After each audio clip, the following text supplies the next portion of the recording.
Well, this is another one in the Dead Saw Salvage series.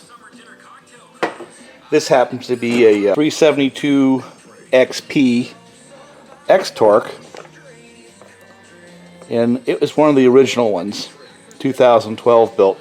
So it's going to have a couple of issues common to these saws, I suspect. It probably has nylon caged bearings, but whatever happened, it was ugly. So the cylinder is ruined, piston's ruined. So this is a saw that falls right into my category as a hobbyist, as a project. I think what we're going to do with the saw is get a new top end and do one of the modifications, which is proving to be a successful one, and that's to get rid of the X-Torq feature altogether by removing the divider from the filter holder and from the manifold.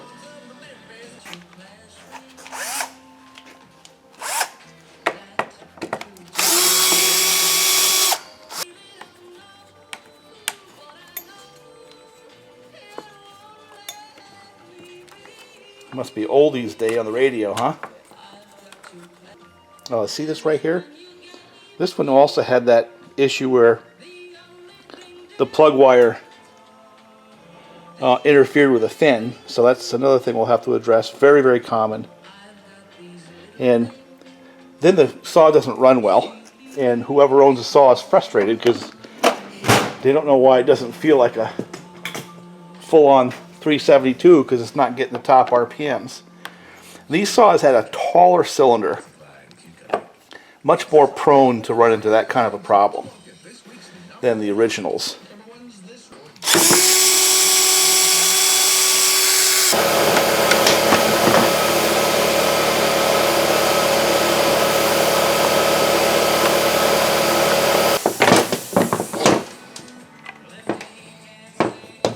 Never forget this right here. It goes on right in there. Don't forget that.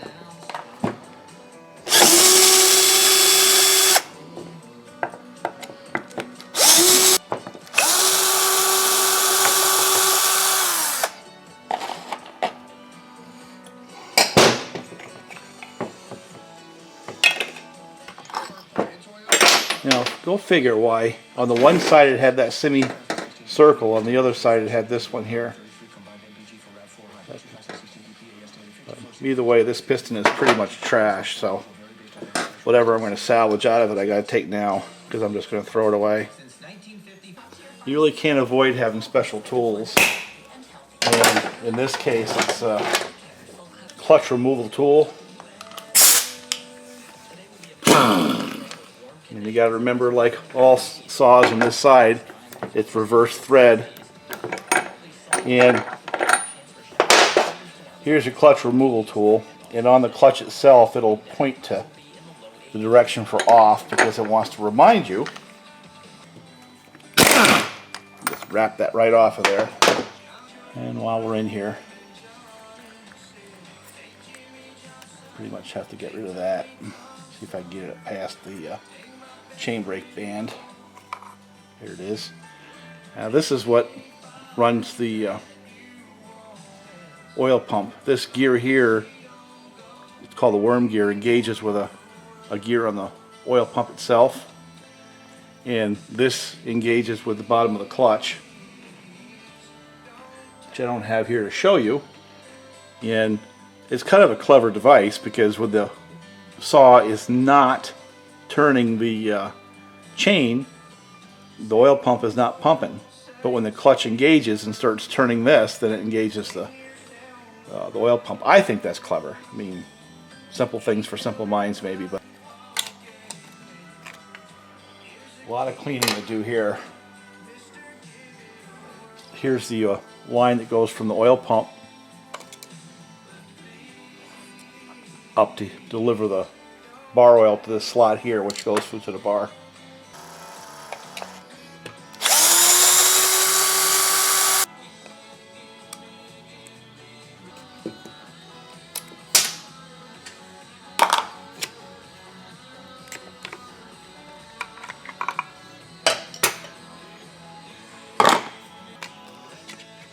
split those cases. I want to see how much oil I got in there.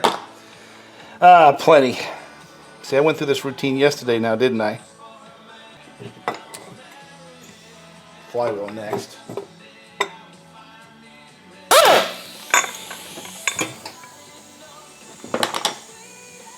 That flywheel nut usually isn't on there that hard. You know, basically what holds, notice there's a washer.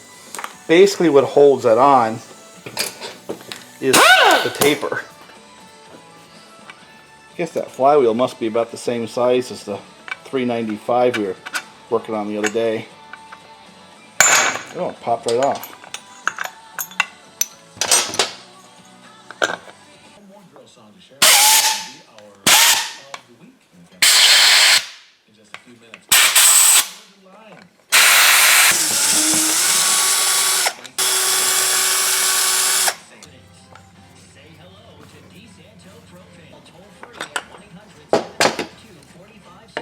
See, these are nylon,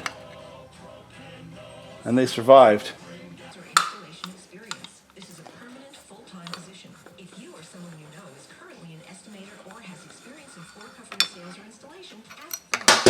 Can't forget that. And there's a little O-ring on the end of the crank somewhere. Yeah, see it? Can never forget that either. See it right there? Well, how's my crank? Well, it feels smooth. And I don't feel any play, so first brush of analysis says it's okay. Let's take a look at, can't forget that. You know, for the longest time I've brute forced seals with a tool like this. You know, they just come right out. Oh, look at that. Guess what, guys? We have yet another one that has a nylon cage bearing that has failed. The seals are out. That's a rough bearing. But yet again, here's the nylon cage, and it obviously had failed. Here's the inner race, and here's a pile of balls, and I'm telling you what, I'm wondering from the carnage that's inside here if maybe what happened to that portion. Look at that, there's something got down in here. I wouldn't be surprised if a piece of that bearing, see how much damage it has down in there. I don't know if I can salvage that case half. Maybe we can. I guess it hasn't got into the sealing surface, so I'll just smooth that out some. Oh yeah, see, there's a chunk of ball bearing. It's actually bashed right into the case. Wow. See it down in there? So yes, that's exactly what happened. It's one of the balls from the ball bearing got out and just made a mess. That's what wrecked that saw. Not the operator, not the oil. Just a poor material selection. I'm going to have to use that inside bearing puller that I'd used on one of my other videos to pull that inside race out. Yet again, this is actually the second dead saw salvage video I did on a 372. You know, what I didn't do on the other one, and what I am going to do in this one, is build it to what I consider a reliable and maybe a little snappier build in stock. That's my plan, you know. And the idea is these things blow up and you can get them for cheap because they're almost always going to have a bad bearing, and you can tell the person, guess what, you really have a pile of junk, because until somebody has the skills to split the cases, you know, unless you have that kind of a capability, there really isn't much you can do with these. You really do have to break them all the way down. But my suggestion is, if you've got one used of that era, don't wait for it to go catastrophic. Just change the damn bearings. I'm just going to clean that up a little bit, then use that to drive out the flywheel side bearing on the 372s. I don't have to take much off.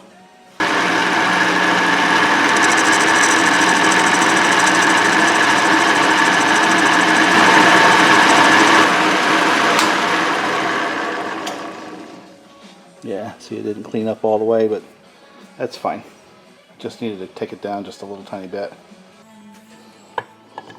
Yeah, that dropped right in there.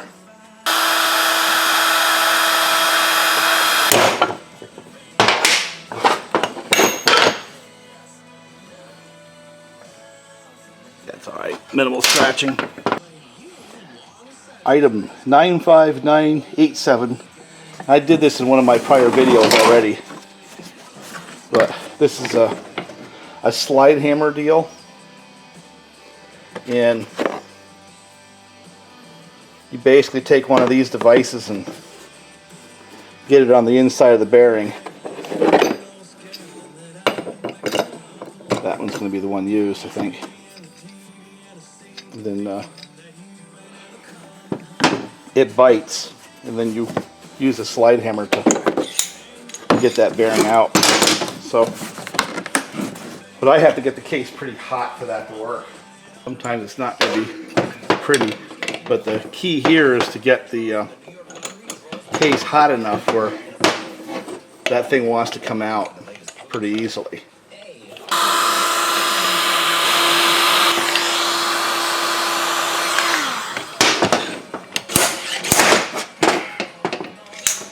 There it is. So I guess next is to put these in the cleaner, parts cleaner, and clean them all up and pop in some bearings and seals and wash that crank really good and get the bottom end back together as best I can. My recommendation is if you have this much damage on the inside of your cases, buy new cases. I'm going to put it back together, alright? But like I said, this is a hobby saw. But for you guys out there, the cases aren't that expensive. These cases have been damaged to the point where they should be replaced. Alright? So it's a disclaimer and a heads up, but I'm just being straight. You get it like this, boy, they're done. What a mess. That bearing created quite a bit of damage. But that's what happens when hard parts meet soft metal at high RPMs. There was just a significant amount of damage done when that nylon caged ball bearing decided to release all the balls into the crankcase, up to the transfers, beating these pits into that piston, and the cylinder looks about the same. But also the crank turned around and crunched them down into the crankcase and did some damage to the crank too. Is it terminal? I don't know if it's terminal, but what it means is I'm not going to put a lot of RPMs in this saw, that's for sure.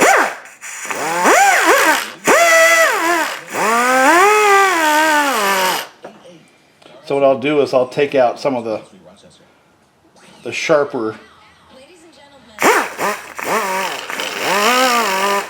edges and hope it hasn't propagated a crack, which I don't think it has. These are pretty rugged. Connecting rod on the downstroke and compression, those marks aren't going to compromise it at all. Where that would compromise is on tension, and that's when it's being flung to the top. I think this crank is okay. You can rationalize anything, but because of what I'm seeing on the crank, it's going to limit what I'm going to do. Instead of making this a 14,000 RPM saw, I'm going to leave it at 13,000. I'll increase the compression, which I think actually is going to help the situation because now it has to push that crank to the top. And when it gets to the top and the piston gets right up there, there's a lot of pressure on it. So I just don't think it's going to be as much of a problem as it could be if it was, say, up in here. The second thing I wanted to show in this segment is the top end it's going to get. The discussion of conventional versus X-Torq boils down to cost. Husqvarna has kind of changed their pricing on cylinders, actually quite a bit. It doesn't make sense to go aftermarket. So the idea of bringing this into, say, a big bore Chinese configuration doesn't make any sense anymore. Also, because as we've discussed before in several videos, to convert an X-Torq to a conventional 372, you got to do more than just change the cylinder. You got to change the intake boot, the filter holder, also the top covers because they're taller. This is a taller cylinder than a standard 372. So because of all those things, the idea of bringing this to a conventional 372 went out the window.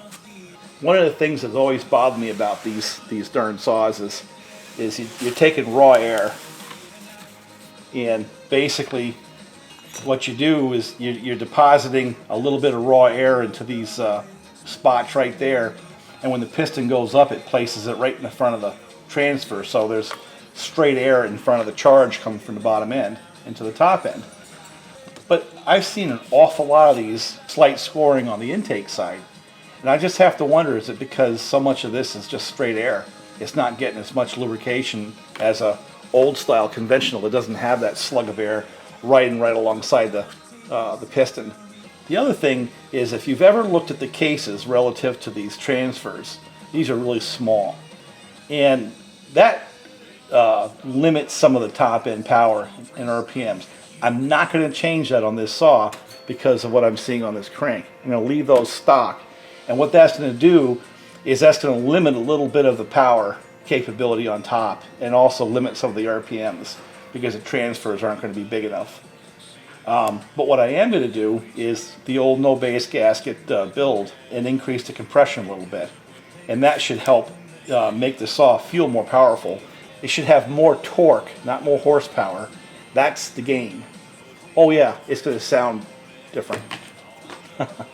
So that's where we're going next. I have the cases out drying. I just finished pushing the bearings out and the seals out. So what we're going to do now is put the bearings in, seals in, and put the crank in and start building the saw up from the bottom end up. So enough rant and rave. Sometimes on those no base gasket builds, you run into a problem where the flange runs into this lip here on the case. That's particularly true with like a 562. So with no base gasket, does it interfere? And the answer is not by a long shot. There's got to be at least 25 or 30 thousandths in there.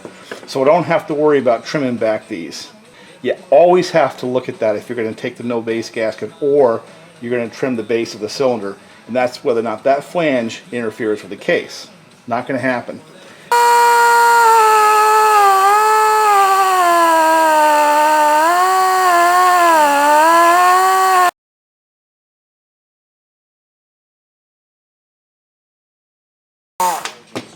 Rapidly getting to the point of diminishing returns with this one. What do you think? I think they came out pretty good. Fairly symmetric on the inside, because it sort of channels the mix down to that port.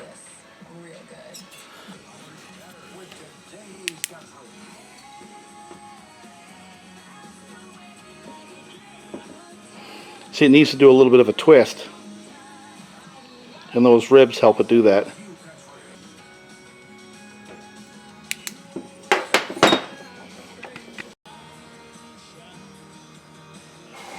Yeah, I think there's a bit of a art to getting the gaskets off these things without damaging the magnesium, you know. And part of it is using the flatness of the existing surface to guide the tool, and also to have a nice flat tool. And I actually grind this from time to time, or file it from time to time to make a nice sharp edge, and make sure there's no burrs on it so it doesn't dig in and gouge. You know, when it comes to buying files, here's just an aside, especially if you're doing this kind of work, you get a piece of junk, it's going to have a curvature every time. You buy some of the better brands, you get what you pay for. And if you're just trying to hog material, it doesn't matter. but when you're trying to do an operation like this, it does matter.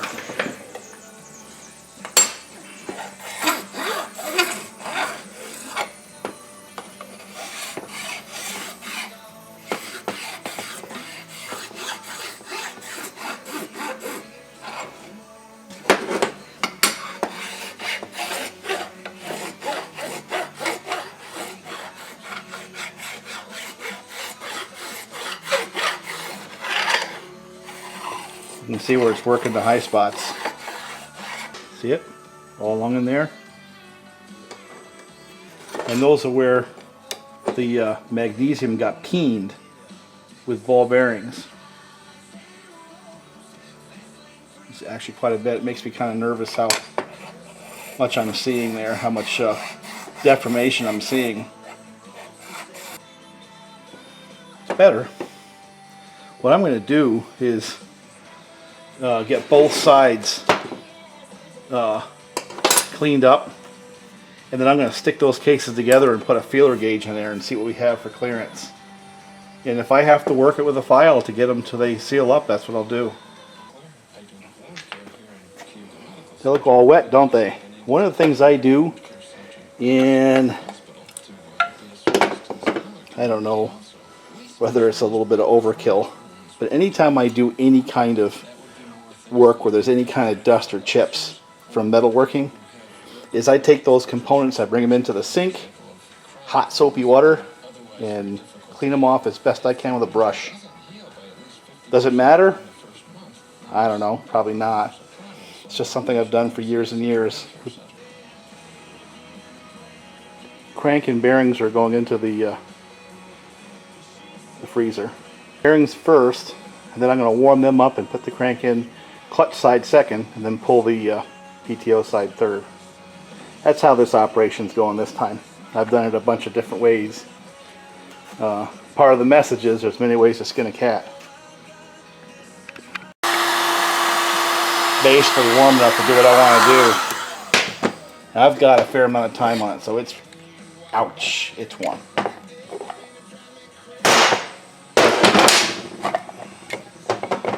It's in there.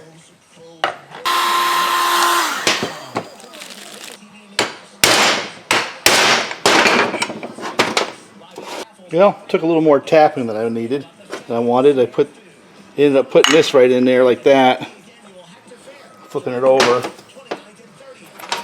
putting the socket on there, gave it a good couple of wraps, went right in.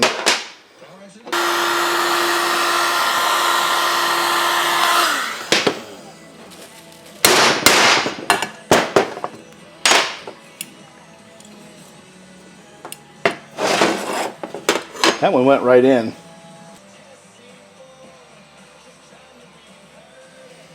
Alright. Glue that on. Make sure there's a nice solid connection there. And this is where it gets just a tad tricky.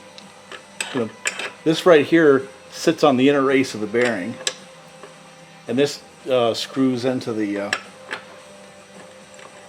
crank.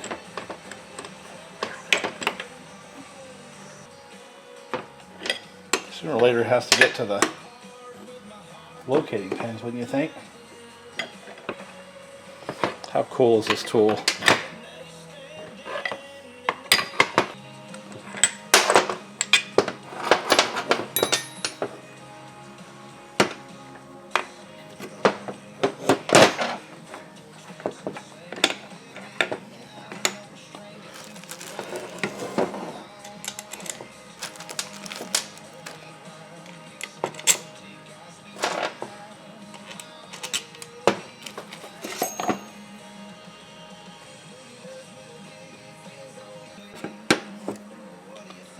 Alright, let me crank it.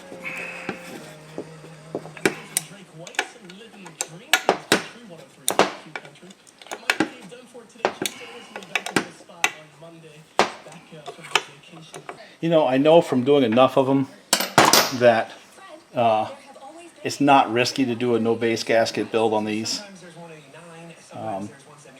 I think I'm just going to go right ahead and do it. You know I should check squish and all that, but I have yet to see one that doesn't end up right about at 20 thousandths. You know, it's almost like Husqvarna is just asking for you to do that modification. You know, on these plastic deals where you have a screw right to plastic, tight enough is when you get it firm and it pops when you try to get a little more. You know, it snaps like that. You sometimes go click. I'm going to give this wrist pin bearing just a little bit of oil too. And I think that's the one thing I can attribute our progress to. To listen to the full Talk Over Coffee, check out the podcast online at WHCUradio.com.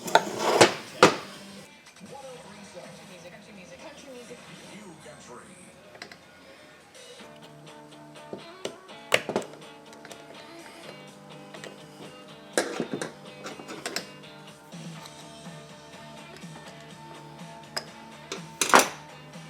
So I don't know why they give you two clips, because the one that's in there is actually going to stay in there. You know, I think that type is actually better. Maybe it's to give you two chances at it, because a lot of times people will go and try to put that thing in there and it'll go bing, pop right out of there. I need to get this on properly. And I don't know that it's necessary. For that matter, I'm pretty sure that it's not. But I always put just a little goop on there. Now these are engineered clamps. They've got it figured out to exactly how much circumference has to close in order to get the right kind of grip. So when those two little barrels touch, and you give it a little bit of a crank, that is all you need to do. You get a little bit of oil on the inside of this. It's just what I do. I don't think it's necessary.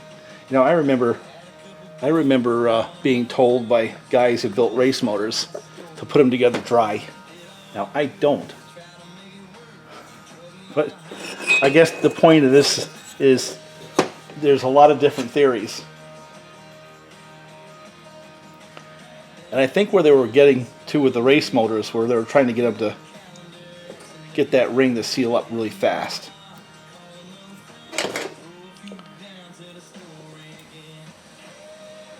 Now this is going to be a no base gasket build.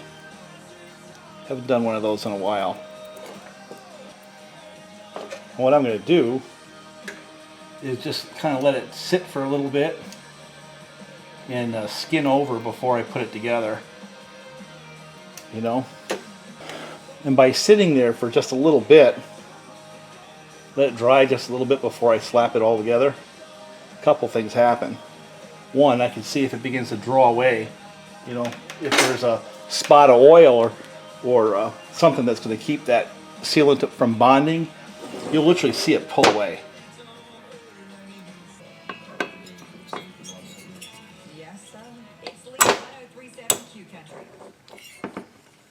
Reboot the bath. Make your bathroom less.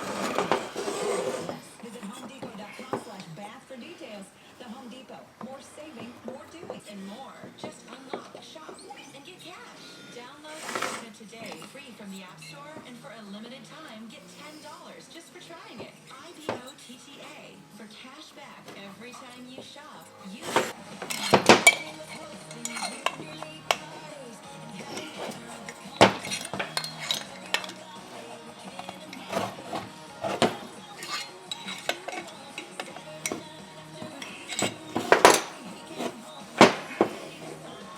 Yeah. Squish. Need to check squish. Can't beat it.